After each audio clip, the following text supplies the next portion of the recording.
Good evening, everybody. Good evening and welcome and Merry Christmas. It's great to see you here. Thank you so much for joining us in our Christmas festivities. I'm Reverend Bonnie Rose. This is our board president, Lonnie Cassidy, and I want to just say a few words before we start.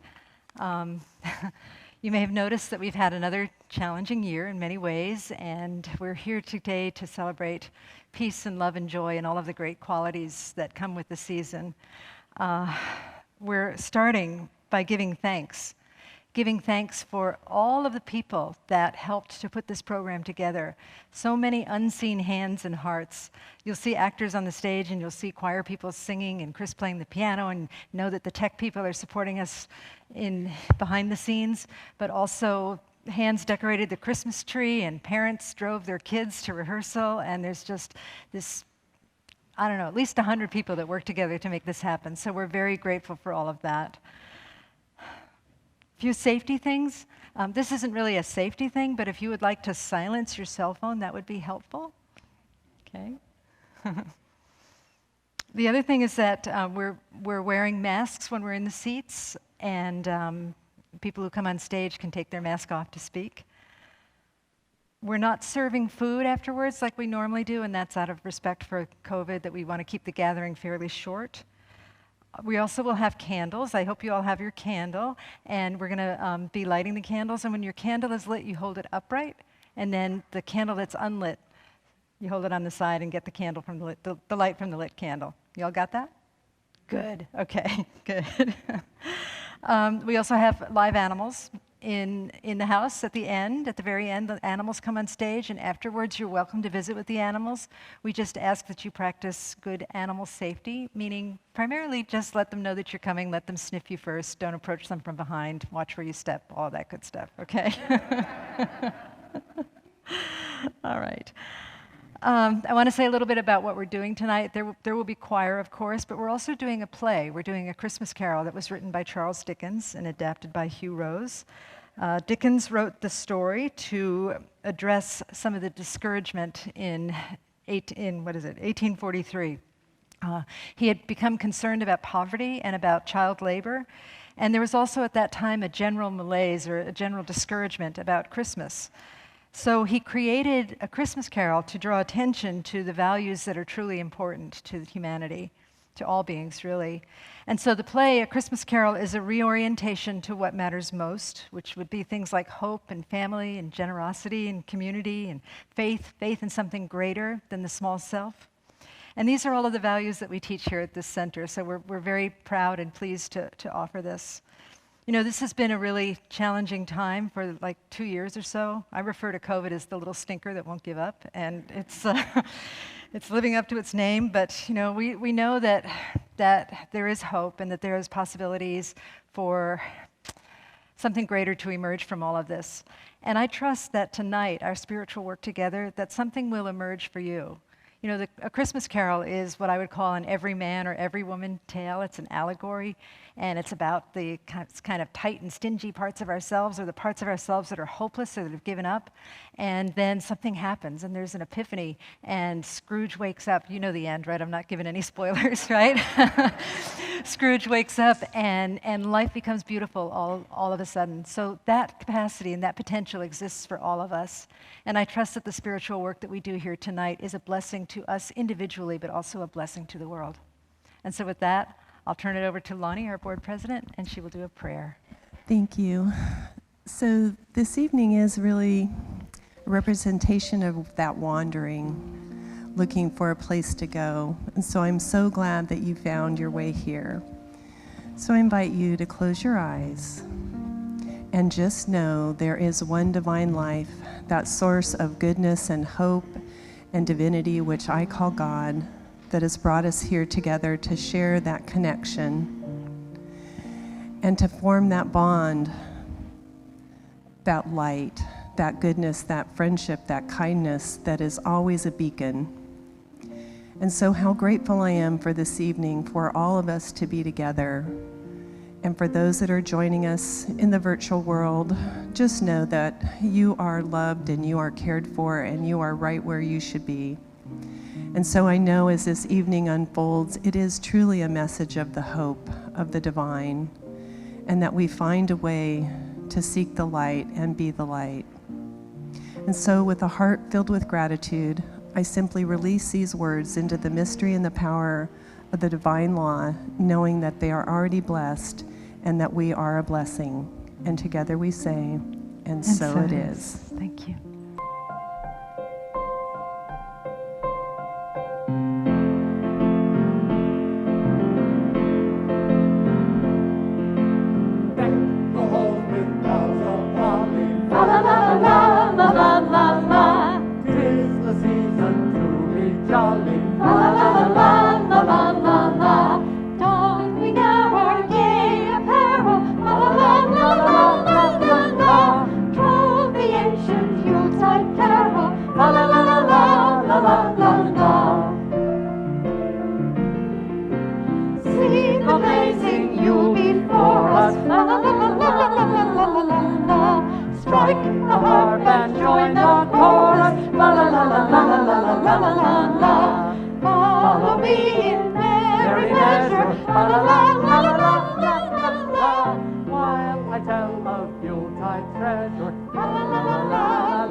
A Christmas Carol by Charles Dickens, adapted for radio by Hugh A. Rose.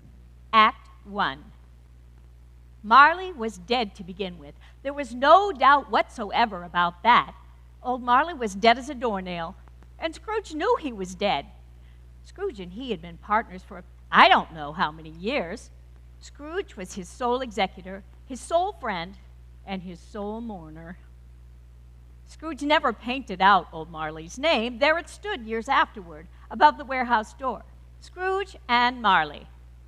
Oh, but he was a tight-fisted hand at the grindstone. Scrooge, a squeezing, wrenching, grasping, scraping, clutching, covetous old sinner, hard and sharp as flint, and solitary as an oyster. A frosty rime was on his head, and he carried his own low temperature always about him. He iced his office in the dog days and didn't thaw it 1 degree at Christmas. Now, once upon a time, of all the good days of the year, on Christmas Eve, old Scrooge sat busy in his counting house. His door was open that he might keep his eye upon his clerk, who, sitting in a dismal little cell beyond, was copying letters. Scrooge had a very small fire, but the clerk's fire was so very much smaller that it looked like one coal.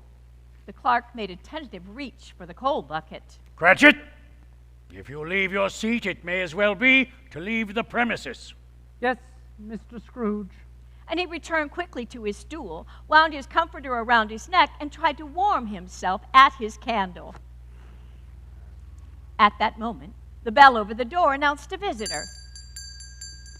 A Merry Christmas, Uncle. God save you. Bah, humbug. Christmas a humbug, Uncle? You don't mean that, I'm sure. I am sure I do, Master Fred. Merry Christmas?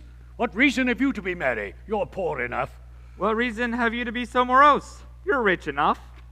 Bah, humbug. Don't be cross, Uncle. What else can I be when I live in such a world of fools as this? What's Christmas time to you but a time for paying bills without money? If I could work my will, every idiot who goes about with Merry Christmas on his lips should be boiled with his own pudding and buried with a stake of holly through his heart. He should. Uncle. Nephew, keep Christmas in your own way and let me keep it in mine. Keep it, but you don't keep it. Let me leave it alone, then. Much good has it ever done you? There are many things from which I might have derived good, by which I have not profited. But I am sure I have always thought of Christmas time as a good time, a kind, forgiving, charitable, pleasant time, when the men and women seem by one consent to open their shut-up hearts freely and to think of the people below them as if they really were fellow passengers to the grave. And therefore, Uncle, though it has never put a scrap of gold or silver in my pocket, I believe it has done me good and will do me good, and I say God bless it. Hooray! Let me hear another sound from you, Cratchit, and you'll keep your Christmas by losing your situation. You're quite a powerful speaker, young sir. I wonder you don't run for Parliament. Don't be angry, Uncle. Come dine with us tomorrow. I'll see you in hell first. But why? Why did you get married? Because I fell in love. Because he fell in... Ha! The only thing more ridiculous than Merry Christmas. Good afternoon. I want nothing from you. Why cannot we be friends? Good afternoon. I'm sorry with all my heart to find you so resolute, but I have made the trek in homage to Christmas, and I'll keep my Christmas humor to the last. So Merry Christmas, Uncle. Good afternoon. And a Happy New Year. Good afternoon! Well, Fred left without an angry word, but stopped to bestow greetings of the season on the clerk, who returned them cordially. There's another fellow, Bob Cratchit. 15 shillings a week, and a wife and family talking about a Merry Christmas. I'll retire to Bedlam. A lady of charity entered the office. Scrooge and Marley's, I believe. Have I the pleasure of addressing Mr. Scrooge or Mr. Marley? Mr. Marley died 7 years ago this very night. Ah, then his surviving partner? At this festive season of the year, Mr. Scrooge, it is more than usually desirable that we should make some slight provision for the poor and destitute. They suffer greatly at the present time in want of common necessities and comforts. Are there no prisons? And the union workhouses, are they not still in operation? They are. I wish I could say they were not. Oh, I was afraid from what you said that at first that something had occurred to stop them in their useful course. But they scarcely furnish cheer of mind. So a few of us are endeavoring to raise a fund to buy the poor some meat and drink. What shall I put down for you? Nothing. I don't make merry myself at Christmas, and I can't afford to make idle people merry. I support the establishments I mentioned. Those who are badly off must go there. Well, many can't go there. Many would rather die. If they would rather die, they had better do it and decrease the surplus population. Good afternoon, madam. Seeing clearly that it would be useless to pursue her point, the charitable lady withdrew. Now, no sooner had Scrooge resumed his labors with an improved opinion of himself than a young boy outside his door ventured to sing him a Christmas carol through the keyhole. God bless you, merry gentlemen, let nothing you dismay. Oh, see, Scrooge seized the ruler with such energy of action that the singer fled in terror, leaving the keyhole to the fog. At length, the hour of shutting up the counting house arrived, and with an ill will, Scrooge dismounted from his stool and addressed the clerk in his cell. You'll want all day tomorrow, I suppose. If quite convenient, sir. It's not convenient, and it's not fair. If I was to stop half a crown for it, you'd think yourself ill-used, I'll be bound. It only comes but once a year, sir. A poor excuse for picking a man's pocket every 25th of December. So be here all the earlier the next morning. And he walked out with a growl. Now Scrooge took his melancholy dinner and his usual melancholy tavern and went home to bed. He lived in chambers which had once belonged to his deceased partner, Jacob Marley. The yard was so dark that even Scrooge, who knew every stone, had to grope with his hands to find his way. The fog and the frost so hung about the black old gateway of the house. Now there was nothing at all particular about the knocker on the door, except that it was very large. But it is not possible to explain how it happened that, as Scrooge had his key in the lock, he saw not the knocker, but Marley's face. It was now not in impenetrable shadow, as were all the other objects in the yard, but it had a dismal light above it. It was not angry or ferocious, but looked at Scrooge as Marley used to look, with ghostly spectacles turned up on its ghostly forehead. As Scrooge looked fixedly on the phenomenon, it was a knocker again. He turned the key in the lock, walked in, and lit his candle. Before he shut the door, he looked cautiously behind it. Pooh-pooh. And he closed it with a bang.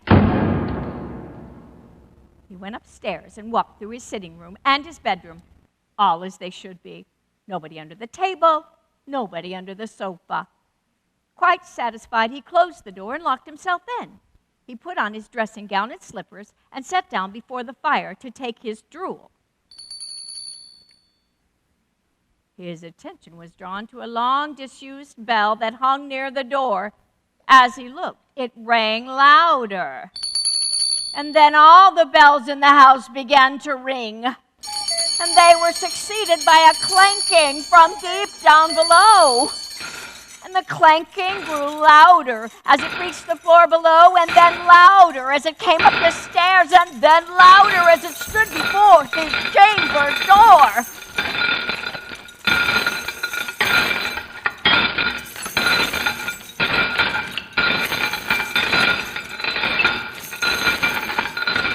It's humbug still, I won't believe it.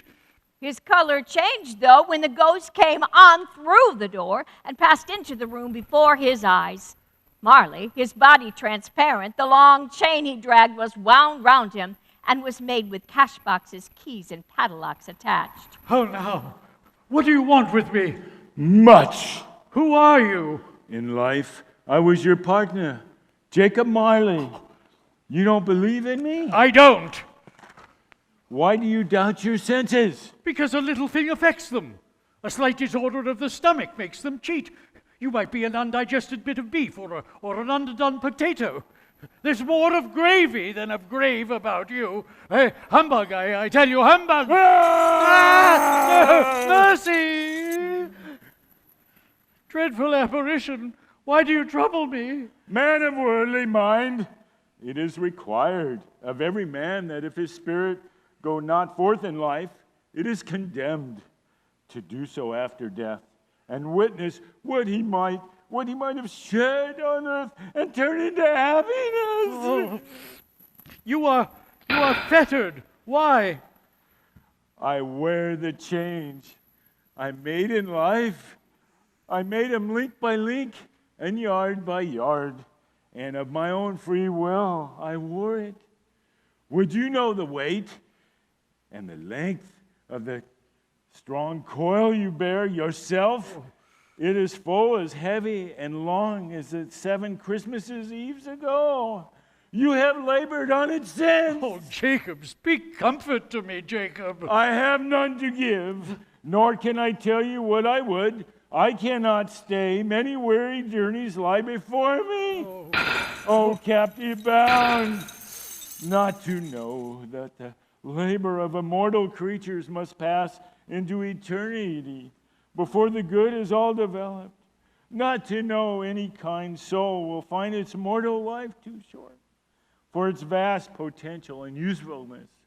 Not to know that no space of regret can make amends for one's life opportunity misused. Yet such was I, oh, such was I. But you were always a good man of business, Jacob. Business! Mankind was my business! Hear me, my time is nearly gone. I am here to warn you that you have yet a chance and hope of escaping my fate. You will be haunted by 3 spirits. Expect the first when the bell tolls 1. Look to see me no more, and look that you remember what has passed between us. The apparition walked toward the window, and at every step that it took, the window raised itself a little until it was wide open. Scrooge could hear from outside confused noises, sounds of lamentation and regret. The specter joined in the mournful dirge and floated out upon the bleak, dark night. Scrooge followed to the window. The air was filled with phantoms wandering hither and thither in restless haste, moaning as they went. Every one of them wore chains like Marley's ghost, and then they seemed to fade away into the mist.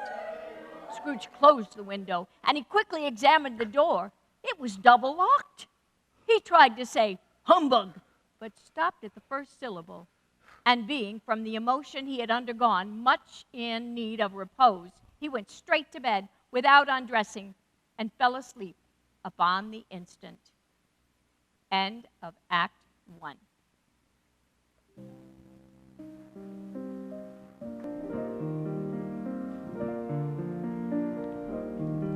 It came upon the midnight clear, that glorious song of old, from angels descending in the earth to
Now, when Scrooge awoke, it was so dark that looking out through the curtains of his bed, he could scarcely distinguish the window from the walls of his chambers. He closed the bed curtain and laid back. He thought and thought and thought it over and over and over, and he could make nothing of it. He was endeavoring to fall back to sleep when the chimes of a neighboring church struck the 4 quarters. He listened and waited to discover the time.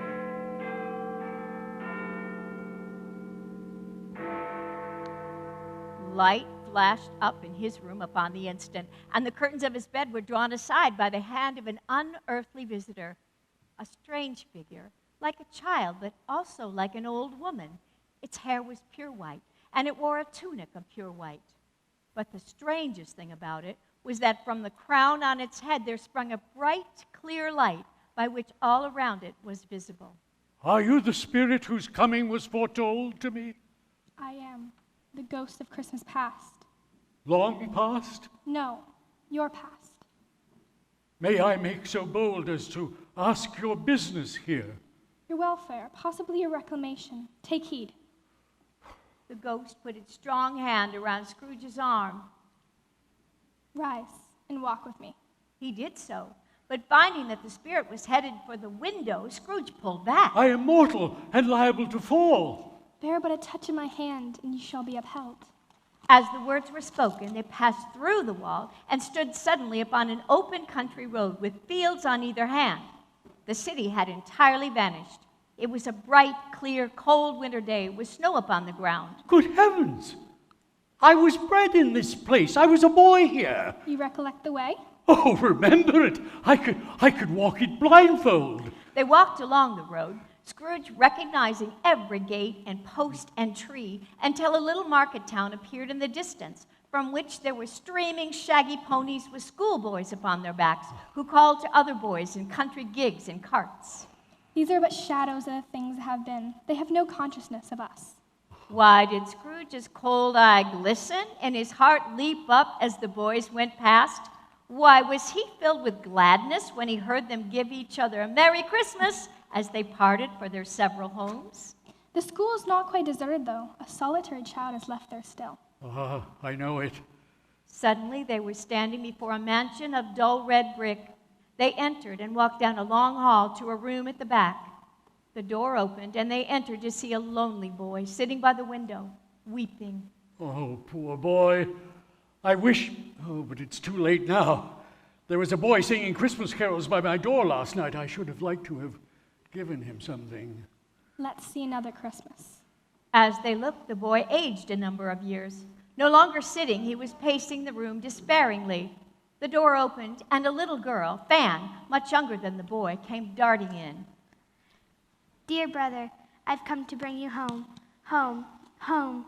Father's so much kinder now, and he spoke to me so kindly last night that I wasn't afraid to ask him once more if you might come home. And he said yes, and sent me in a coach to fetch you. We're to be together all the Christmas long and have the merriest time in the world. Always a delicate creature, but she had a large heart. Yes, you're right, she had. She died a young woman and had, as I think, children. One child. True, your nephew. Yes, Fred.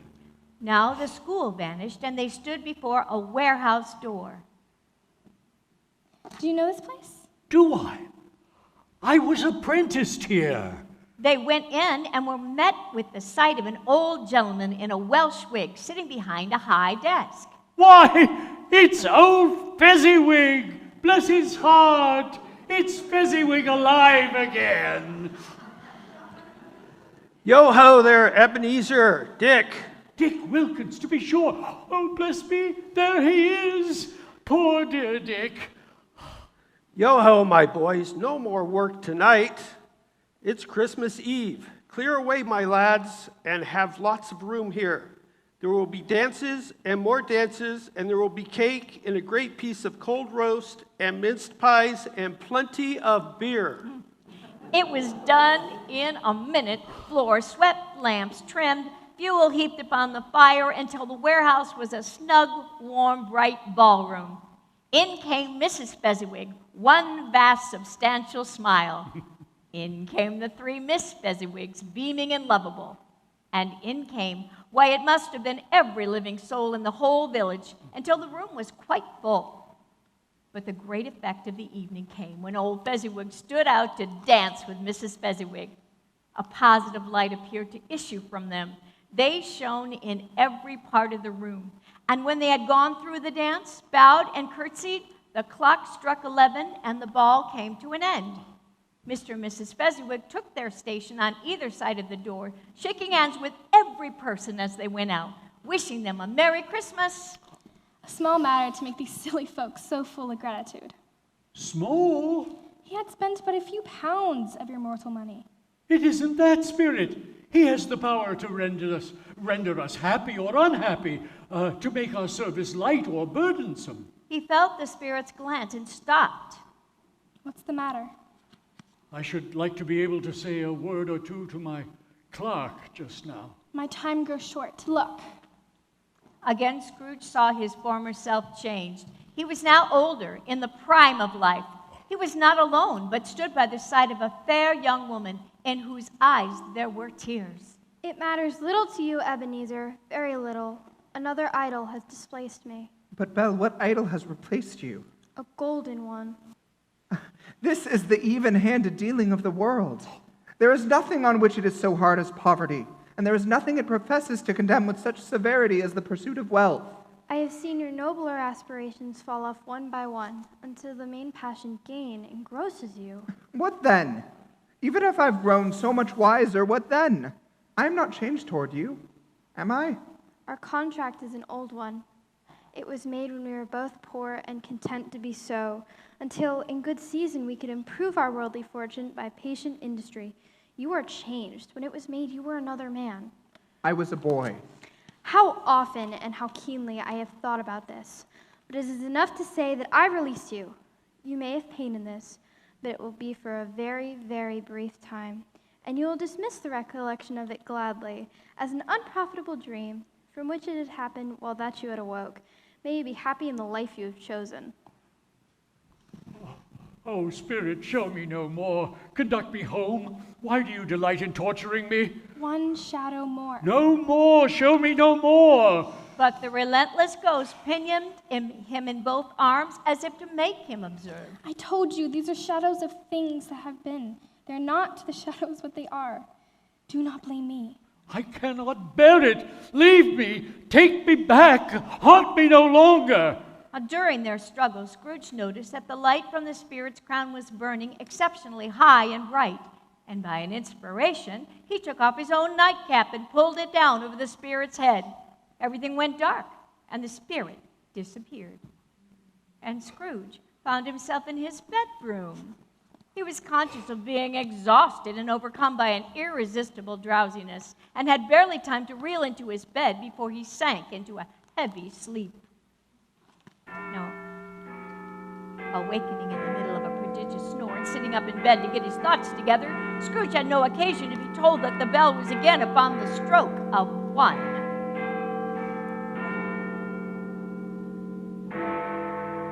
And now, being prepared for almost anything, he was not by any means prepared for nothing. Consequently, when the bell struck 1 and no shape appeared, he was taken with a violent fit of trembling. He cautiously opened the curtain and saw a ghostly light emanating from beneath the door to the other room. He got up softly and shuffled in his slippers to the door. Now, the moment his hand touched the lock, a strange voice called him by his name. Scrooge! Come in, Scrooge! He obeyed. It was his own sitting room, but it had undergone a surprising transformation. The walls and ceilings were so hung with living green, from every part of which bright gleaming berries glistened, and holly, mistletoe, and ivy. A mighty blaze went roaring up the chimney, such as that dull hearth had never known in Scrooge's time, or Marley's.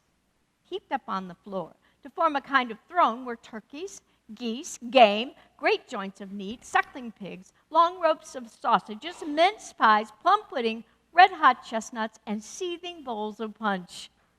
And in easy state upon his couch sat a jolly giant, glorious to see, who bore a glowing torch held high upon to shed its light upon Scrooge as he came peeping round the door.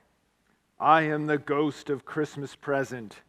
You have never seen the likes of me before. Oh, never. Spirit, conduct me where you will. If you have aught to teach me, let me profit by it. Touch my robe. They were suddenly at the threshold of the door of a house that Scrooge saw was Bob Cratchit's house. The spirit paused to bless the house with a sprinkling of his torch. Scrooge thought to himself, Oh, imagine that. Bob has but 15 bob a week, and the spirit blesses his humble four-room house. inside the house, invisible, they witnessed Mrs. Cratchit, dressed out but poorly in a twice-turned gown, but brave with ribbons, as she laid the table, assisted by Belinda, her second daughter, while Master Peter Cratchit was master of the potatoes. And now 2 smaller Cratchits, boy and girl, came tearing in, screaming that outside the baker's they had smelt the goose. Whatever has got hold of your precious father, and Tiny Tim then, and Martha, never so late? But at that moment, her eldest daughter appeared, out of breath, and embraced her mother as the 2 young Cratchits screamed that father was coming. And in came little Bob, with at least 3 feet of comforter hanging before him, and Tiny Tim with him, walking with the aid of his tiny crutch. Children, take Tiny Tim to hear the pudding singing in the copper. Now then, Bob, how did little Tim behave in church? As good as gold and better. Somehow he gets thoughtful, sitting by himself so much.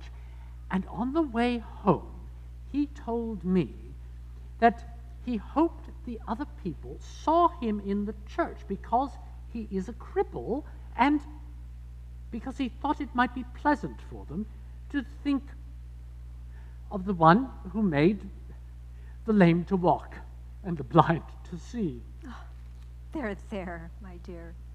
But at that moment, the children came bursting back in, and it was time to fetch the turkey and have their great feast. Well, I don't believe there ever was such a goose cooked. It was just sufficient, eked out by applesauce and Master Peter's potatoes, for everyone to have enough. The youngest Cratchits in particular were steeped in sage and onions to the eyebrows. At last dinner was done, and the family drew round the hearth to share hot punch. A Merry Christmas to us all, my dears.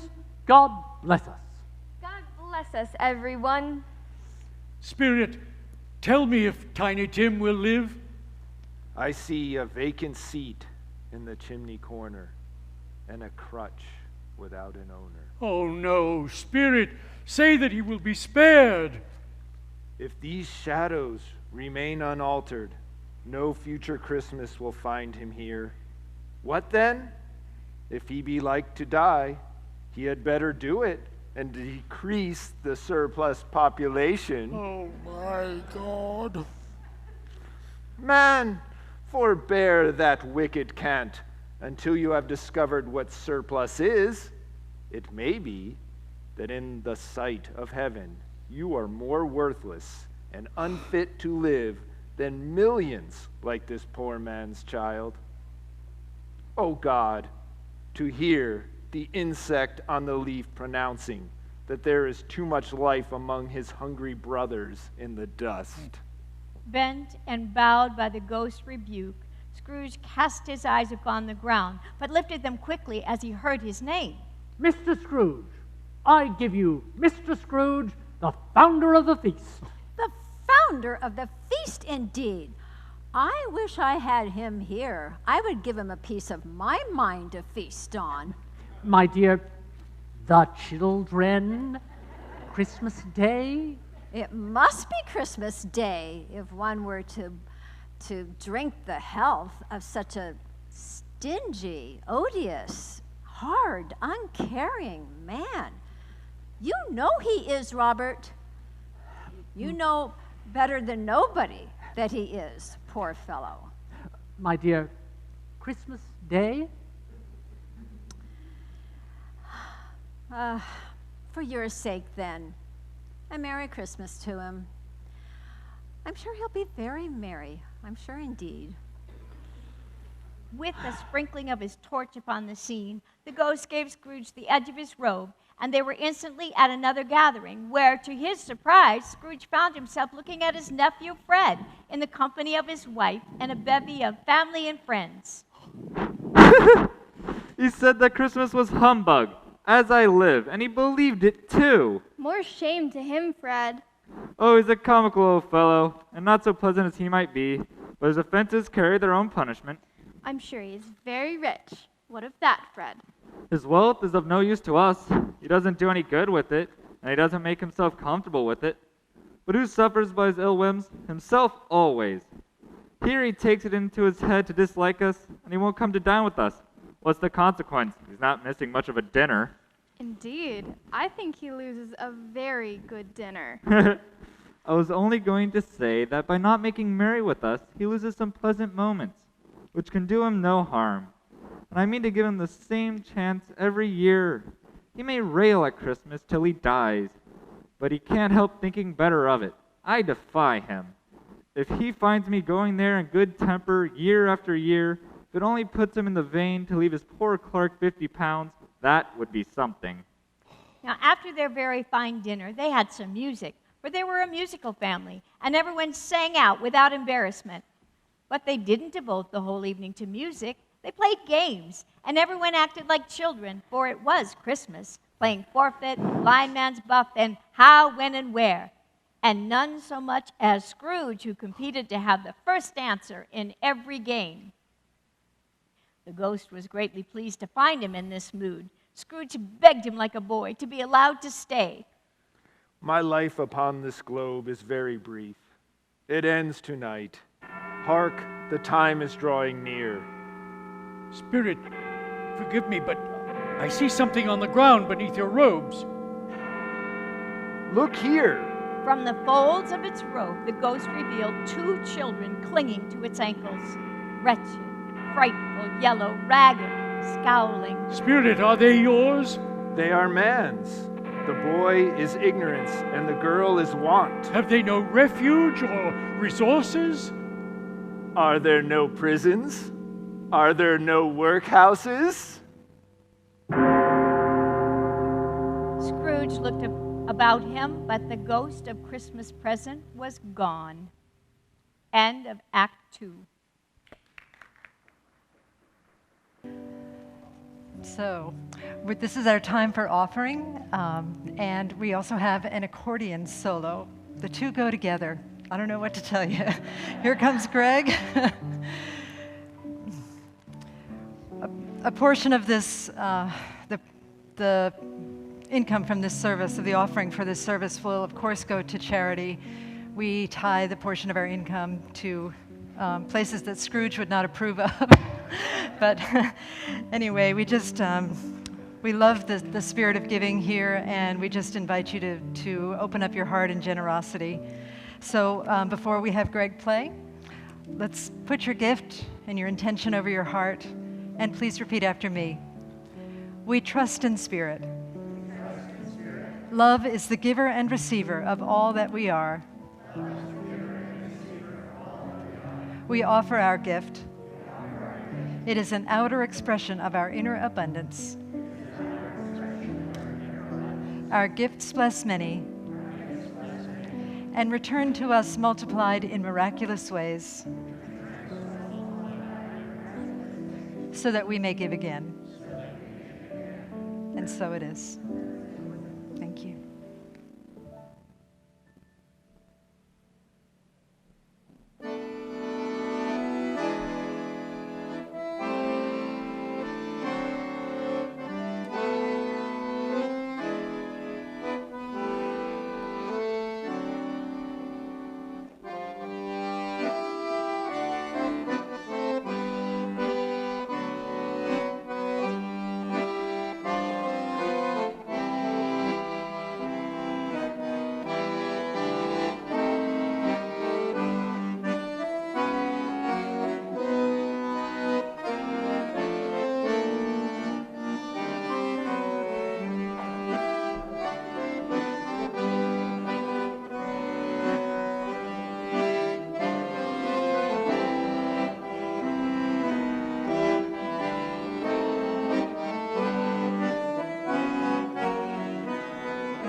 tree.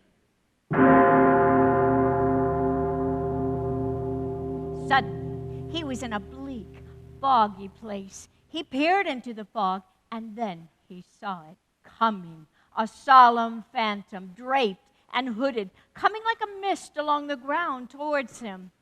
As it came near, Scrooge knelt down upon his knee, for in the very air through which this spirit moved, it seemed to scatter gloom and mystery.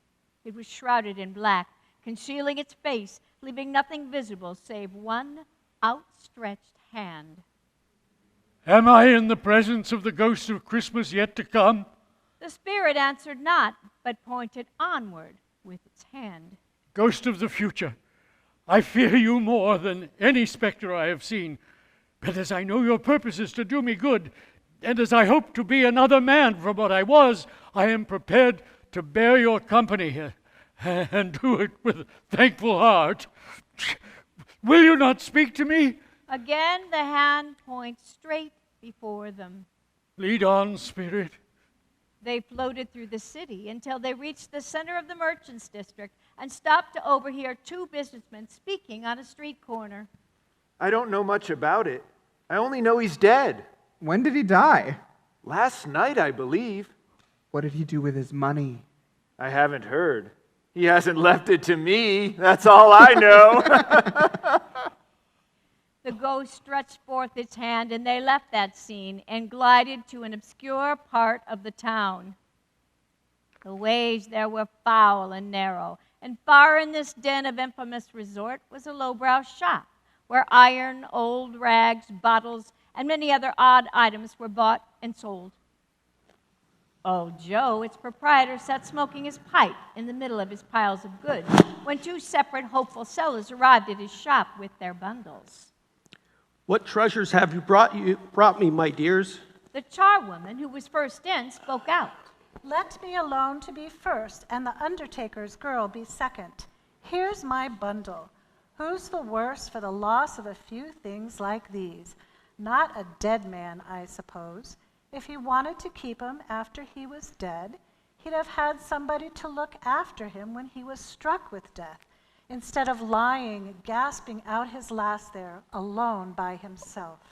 Despite her laying down the law, the undertaker's girl was quick to lay out her plunder first. A pencil case, a pair of sleeve buttons, a fine shirt, a black suit, and a pair of boots. It's the best they had. They were putting it on him just to be buried, and to be sure, they'd have wasted it if it hadn't been for me. That's a pretty penny I'll be adding to your account. Now, Joe, see my bundle. What's this, bed curtains? You don't mean to say you took them down, rings and all, with them lying there? Yes, I do. Why not? You were born to make your fortune. Now Scrooge listened to this dialogue in horror. Spirit, I see. The case of this unhappy man might be my own. The spirit once again stretched out his hand, and suddenly they were entering Bob Cratchit's house. It was quiet, very quiet. The noisy little Cratchits were as still as statues in one corner. Peter's nose was in a book, and mother and daughters were engaged in sewing. Just then Bob came home. You went there then, Robert? Yes, my dear. I wish you could have gone. It would have done you good to see how green a place it is. But you'll see it often. I promised him I would walk there on a Sunday. My child! My little child! The whole family rushed to surround and comfort him, whispering, "Don't mind it, Father. Don't be grieved, my dear." I'm sure we shall none of us forget little tiny Tim or the first parting there was among us. Never, Never, they all cried. And I know, my dears, that when we recollect how patient and mild he was, we shall not quarrel among ourselves easily. And for this I am happy. I am very, very happy. The ghost raised its hand once again, and they were standing in a churchyard. The ghost pointed toward a grave nearby. Oh, Spirit, before I draw near that stone, answer me one question. Are those the shadows of the things that will be? Or are they the shadows of the things that may be only? The spirit was immovable as ever. Scrooge crept toward the grave, trembling as he went, and following the finger read upon the stone of the neglected grave his own name, Ebenezer Scrooge. Scrooge fell on his knees before the ghost. Spirit, I am not the man I was. Assure me that I may yet change these shadows that you have shown me by an altered life. I will honor Christmas in my heart and try to keep it all the year. Your lessons and those of your fellow spirits shall strive within me. I will not shut them out. Oh, tell me that I may sponge away the writing on this stone. In his agony, he reached up and grasped hold of the spectral hand and held it fast, as if to save himself. He held it tighter and tighter, till suddenly he realized he was clinging to his own bedpost. Scrooge rubbed his eyes. Yes, the bedpost was his own. The bed was his own. The room was his own. Best and happiest of all, the time before him was his own to make amends in. I will live in the past, present, and the future. Oh, the spirits of all three shall strive within me. Oh, Jacob Marley. Oh, heaven and Christmas time be praised for this. Bed curtains. Oh, they're not torn down. Here they are, rings and all. They're here, and I am here. Oh, I don't know what to do. I'm as light as a feather. I'm as merry as a schoolboy. I'm as giddy as a drunken man. Oh, wait, let me see my sitting room. Oh, there's the saucepan for my gruel, and there's the door through which Jacob Marley entered, and there's the window where I left and wandered with the spirits. It's all true. It all happened. Oh, wait, I don't know what day it is. Oh, how long was I among the spirits? I don't know anything. I'm quite a baby. Now he ran to the window and opened it. No fog, no mist, clear, bright, golden sunlight. He called to a passing boy. What's today, my fine fellow? Today? Why, it's Christmas Day. It's Christmas Day. I haven't missed it. Oh, the spirits did it all in one night. Well, they can do anything they want, can't they? Of course they can. Oh, hey, hello, my boy. Hey, do you know the poulterers in the next street? I should hope I did. Oh, an intelligent boy, a remarkable boy. Do you know whether they've sold the prize turkey that was hanging up there? What? The one as big as me? What a delightful boy! It's a pleasure to speak to him. Yes, my buck. It's hanging there now. It is. Go and buy it. Blimey! Oh, no, I'm serious. Here, I'm in earnest. Go and tell them to bring it here, and I'll give them directions where to take it in a cab.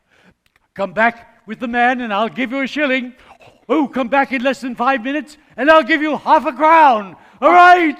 The boy was off like a shot. Oh, I'll send it to Bob Cratchit anonymously. He won't know who sent it. Oh, it's twice the size of Tiny Tim. The chuckle with which he said this, and the chuckle with which he paid for the turkey, and the chuckle with which he paid for the cab, and the chuckle with which he recompensed the boy were only exceeded by the chuckle with which he sat down breathless in his chair again, and he chuckled till he cried. Finally, he dressed himself all in his best and went out into the streets, which by now were full of Christmas merrymakers. Scrooge regarded everyone with a delighted smile, so much so that several people greeted him with, "Good morning, sir. A Merry Christmas to you." And as Scrooge often said afterwards, of all the happy sounds he had ever heard, those were the happiest in his ears. Now he'd not gone far when coming towards him he beheld the charitable lady who had walked into his counting house the day before and said, "Scrooge and Marley's, I believe?" My dear madam, a Merry Christmas to you. Mr. Scrooge? Yes, that is my name. I fear it may not be pleasant to you. Allow me to ask your pardon. And please accept. Now, Scrooge was too embarrassed to say the amount out loud, so he whispered it in her ear. Lord bless me, Mr. Scrooge. Are you serious? If you please, not a farthing less. A great many back payments are included in it, I assure you. Now, Scrooge went to church, walked the streets, and watched the people hurrying to and fro, and patted children on the head. In the afternoon, he turned his steps toward his nephew's house. He passed the door a dozen times before he had the courage to go up and knock. After a moment, the door opened. Fred? Why, bless my soul, who can this be? It is I, your Uncle Scrooge. I have come to dinner. Will you let me in, Fred? Let you in? Why, Uncle, with all my heart. Oh, Scrooge was at home in 5 minutes. Wonderful party, wonderful games, wonderful unanimity, wonderful happiness. But he was early at his office the next morning. He strove to be very early that he might be first and catch Bob Cratchit coming late. Oh, that was the thing he had his heart set upon. And he did it. The clock struck 9. No Bob. 1:15. No Bob. He was a full 18 and a half minutes behind his time. Bob's hat was off, and he was on his stool in a jiffy, working his pen furiously. Hello? What do you mean by coming in this time of day? I am very sorry, sir. I am behind my time. You are? Step this way, if you please, sir. It's only once a year, sir. It shall not be repeated. I was making rather merry yesterday, sir. Now, I'll tell you what, my friend. I'm not going to stand for this sort of thing any longer. And therefore, I'm going to double your salary.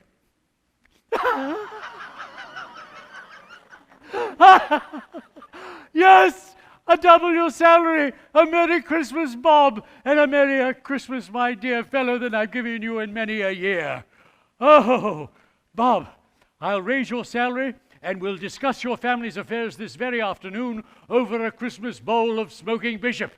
Now, Bob, make up the fires and buy another coal scuttle before you dot another I, Bob Cratchit. Scrooge was better than his word. He did it all, and infinitely more. And to Tiny Tim, who did not die, he was like a second father. He became as good a friend, as good a master, and as good a man as the good old city knew, or any other good old city, town, or borough in the good old world. And it was always said of him that he knew how to keep Christmas well. If any man alive possessed that knowledge, may that be truly said of us and all of us. And so, as Tiny Tim observed, God bless us, everyone. The end.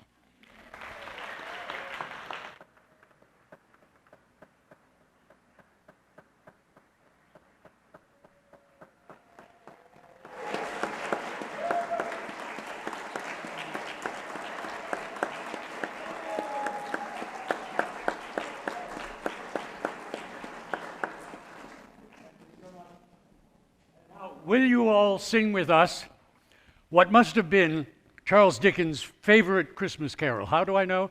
Because it's the only Christmas carol he mentions in his book entitled A Christmas Carol. God rest ye merry gentlemen.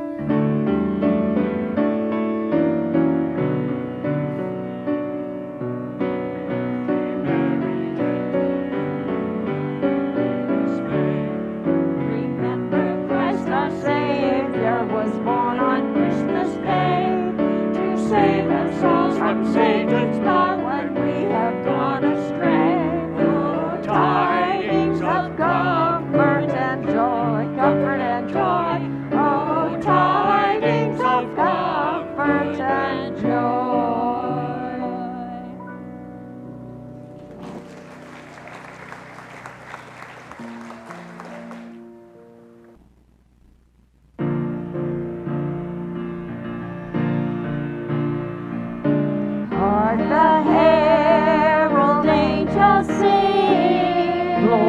Glory, Hark the herald angels sing. glory to the newborn King.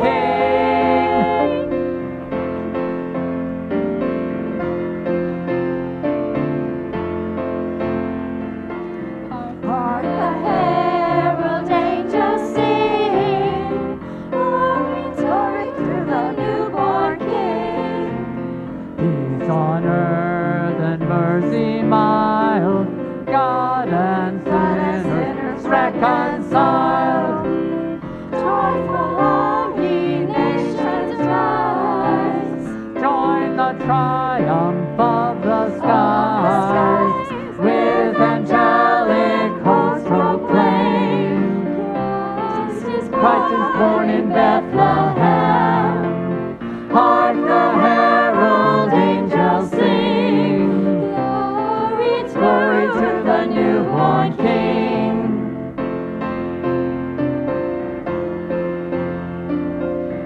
Christ by highest heaven adored, Christ the everlasting Lord. Late in time, behold him come, offspring of the Virgin's womb. Veiled in flesh, the Godhead see, hail incarnate deity, pleased as man with us to dwell. Jesus our Emmanuel. Hark the herald angels sing, glory to the newborn King. Hail the heaven-born Prince of Peace, hail the Son of righteousness.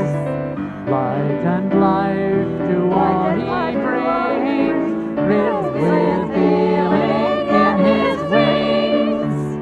Mild he lays his glory by, no more may die, for to raise us from the earth, or to give us second birth. Hark the herald angels sing, glory to, glory, glory, glory to the newborn, glory, glory, glory, glory to the newborn King.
Okay.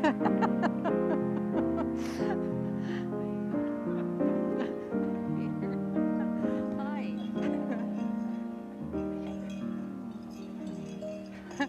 Now, if you guys need to do something about them goats, feel free if they're struggling. Okay. Yeah. Hey, how you doing, kiddo?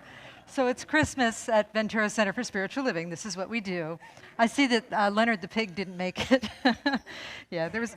This is Leonard's understudy. Leonard is a pig, and this is Penny the goat. Yeah. So, oh yeah. So how nice. Is that your friend? Yes.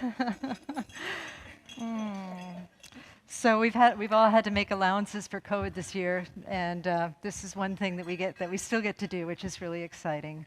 So I'm going to invite our candle lighters to come forward, and I'm going to light my candle. Okay, there you go. Good job, Ben. Thank you. Hi, Nina. Hi, sweetheart. Hi, Linda. Here you go. Okay, here we go.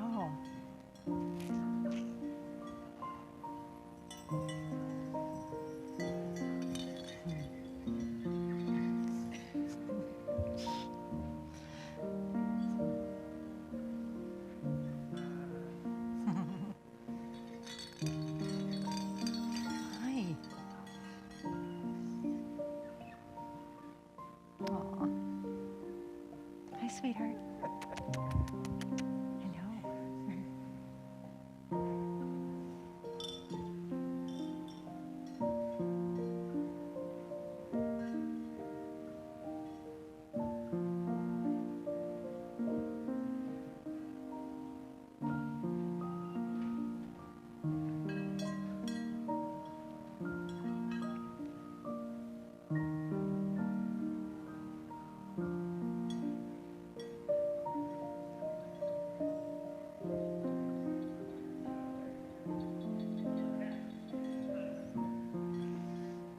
I think we're complete, right?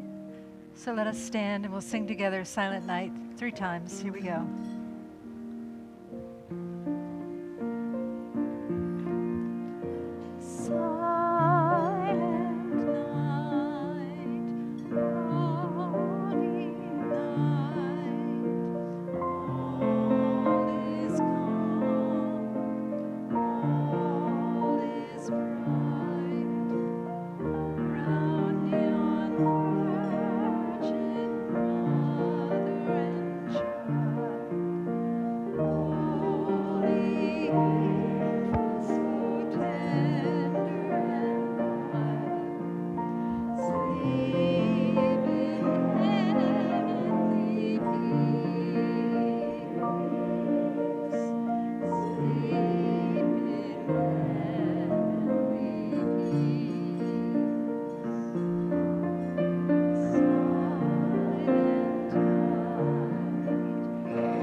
If you would take a moment and raise your candle up.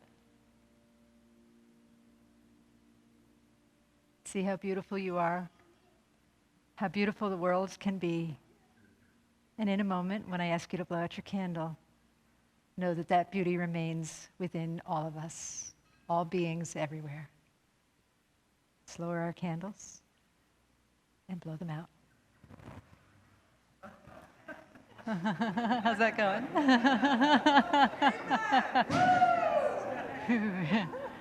Oh, that's right. I forgot about that. Silly me. All right. So in this joy and merriment, let us just turn within once again and let us pray. Trusting and knowing that Spirit is here, Spirit is always with us, that we live in the love of Spirit, the love of the One, the love that is bestowed upon us in all of the diversity of life, in the diversity of humanity, in the animal kingdom, in nature, in all things. It is all love, it is all grace, it is all goodness. And so we say yes to that today. And as we leave this service, we go forth in the spirit of this service, knowing generosity, knowing hope, knowing peace, knowing possibility. I'm so grateful for this time together and for the transformation that has taken place in our hearts. And in the spirit of gratitude, please repeat after me. Merry Christmas. Merry Christmas. Namaste. Namaste. And so it is. Thank you, everybody.